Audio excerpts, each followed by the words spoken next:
akan memaparkan tentang remapping studi kasus kelas Pak Tony tentang siklus air. Pemaparan yang pertama akan saya sampaikan sendiri. Yang pertama yaitu karakteristik dari ADI dan bagaimana teori perkembangan disesuaikan dengan kebutuhannya si ADI. Tipe dari si ADI ini berdasarkan kebutuhan dan karakteristiknya. Yang pertama itu si ADI ini tipe yang mencari teman dengan gaya belajar sosial emosional, dan si ADI ini juga dengan akademik sedang dan juga sulit untuk fokus. Nah, berdasarkan dari teori perkembangan, yang pertama itu ada menurut Piaget, di mana si ADI ini lebih cocok belajar melalui pengalaman nyata, seperti diskusi berbasis studi kasus dan juga analisis poster siklus air secara bersama. Adapun menurut teori perkembangan Vygotsky, si ADI ini cocok belajar dengan optimal lewat interaksi, karena yang tadi kan si ADI ini tipe belajarnya suka berinteraksi dengan temannya, dan juga di mana menurut teori perkembangan Vygotsky, ADI perlu bimbingan dan pedoman kerja. Yang kedua, guru harus memberikan pertanyaan pemandu kepada si ADI. Baru yang selanjutnya ada teori perkembangan Erikson, di mana menurut teori perkembangan Erikson ini, ADI tipe yang percaya diri saat diterima oleh temannya. Nah, menurut teori perkembangan si Erikson juga, ADI ini ditugaskan untuk jadi koordinator kelompok atau sebagai presenter hasil proyek atau sebagai moderator atau yang mengetuai tugas kelompok di depan kelas. Nah, selanjutnya menurut teori perkembangan Fauber, di mana ADI ini menjaga hubungan dengan baik. Yang pertama itu ADI menyampaikan kritik dengan empati. Yang kedua, refleksi melalui jujur adalah kepedulian.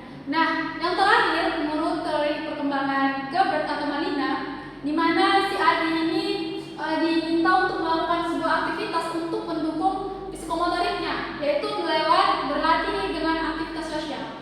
Sekian pemaparan dari saya. Selanjutnya akan disampaikan oleh rekan saya Nova. Saya persilakan. Yang selanjutnya Nina, saya akan menjelaskan bagian Nina, yaitu Nina di sini memiliki karakteristik pandai dalam matematika dan berpikir konkret, lemah bahasa verbal, dan reflektif, perfeksionis, dan individualis. Berdasarkan teori Piaget, Nina ini berada pada puncak fase operasional kontrak. Kemampuannya dalam mengolah data, angka, logika sebab akibat, dan hukum kekekalan atau konservasi sangat stabil. Dia sangat nyaman dengan hal-hal yang bisa diukur. Untuk implikasi pembelajarannya dalam siklus air, Nina akan sangat cepat memahami konsep presipitasi dalam hitungan volume atau durasi waktu. Tapi dia akan kesulitan jika disuruh memaknai kehidupan hujan secara kritis. Yang selanjutnya yaitu teori Vygotsky. Nina ini tipe yang butuh scaffolding berupa rubik transparan. Dia bakal bingung kalau dikasih tugas bebas. Dia butuh batasan yang jelas. Semisal dia lebih difokuskan menugaskan satu hal dibandingkan berbagai hal. Seperti tugasnya harus A, B, C, baru dia bisa bekerja secara maksimal di dalam kelompok. Yang selanjutnya yaitu teori Erikson. Dari teori Erikson ini, Nina ini ada di tahap industri first inferiority. Rasa percaya dirinya muncul dari kompetensi. Sebagai seorang guru, kita harus memberikan feedback ataupun umpan balik terhadap kinerja si Nina atas ketercapaian atau keterlibatannya di dalam kelompok. Dia merasa berharga ataupun lebih percaya diri kalau dia berhasil mengerjakan tugas yang sulit dengan benar. Yang selanjutnya yaitu teori Kronberg. Si Nina ini merupakan siswa yang patuh pada aturan. Dia belajar siklus air bukan cuma untuk mengetahui hujan ataupun siklus air, tetapi juga untuk mencari kepastian tentang hukum alam ataupun sebab akibat. Yang selanjutnya yaitu teori Gunborg atau Malina. Nah, di sini sebagai seorang guru kita harus memberikan si Nina pengerjaan mandiri atau latihan mandiri. Terima kasih, itu saja penjelasan dari saya. Yang selanjutnya akan dijelaskan oleh teman saya, Nurul. Baiklah, di sini saya akan menjelaskan analisis kebutuhan teori perkembangan kebutuhan untuk Mario. Jadi Mario ini adalah seorang pembelajar yang aktif secara fisik dan petualang eksperimen. Gaya belajarnya kinestetik.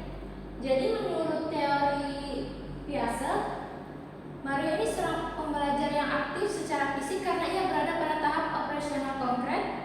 Teori Piaget diterapkan dengan memberi pengalaman langsung. Alih-alih membaca buku, Mario belajar melalui pembuatan miniatur siklus air, dan melakukan eksperimen penguapan secara nyata agar konsep abstrak menjadi konkret baginya.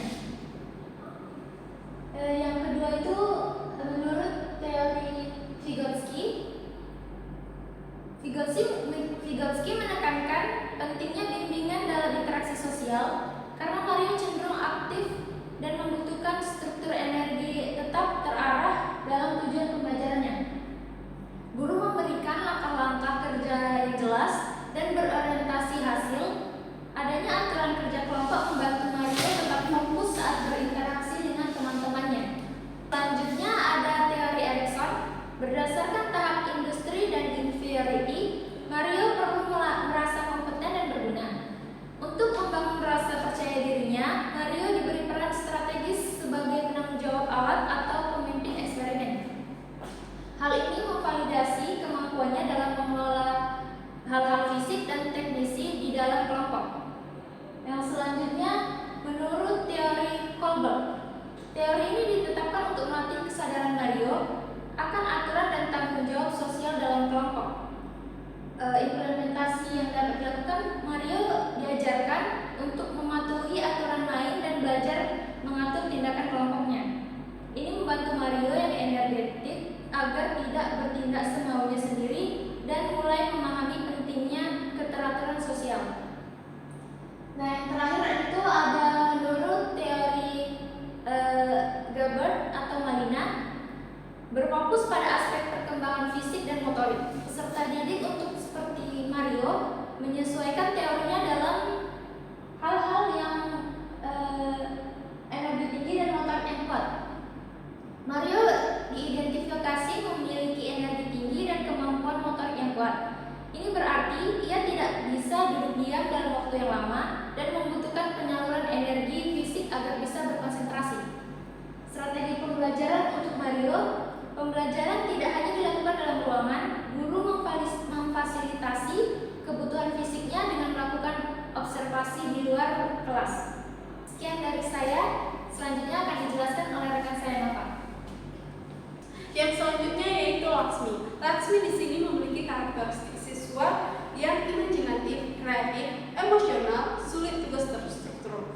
Berdasarkan teori Piaget, si Laksmi ini memiliki pola pikir yang divergen. Baginya, saat masalah punya banyak solusi. Ia tidak hanya melihat siklus air sebagai bagan, tapi sebagai cerita petualangan setetes air. Strategi terbaik dalam pembelajaran yang kita dapat berikan kepada siswa seperti Laksmi ini yaitu bercerita atau storytelling. Yang kedua yaitu teori Vygotsky.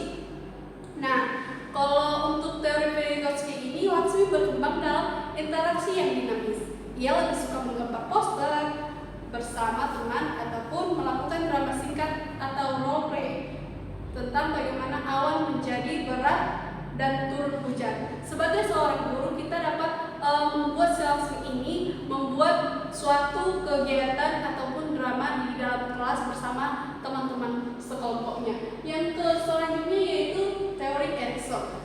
Di si Laksmi ini butuh pengakuan atas keunikannya. Jika Laksmi menggambar hujan berwarna ungu karena alasan artistik, guru harus mengapresiasi kreativitasnya tersebut agar dia merasa dihargai. Nah, sebagai seorang guru, kita harus memberikan feedback ataupun umpan balik terhadap karya yang sudah dibuat si Laksmi ini.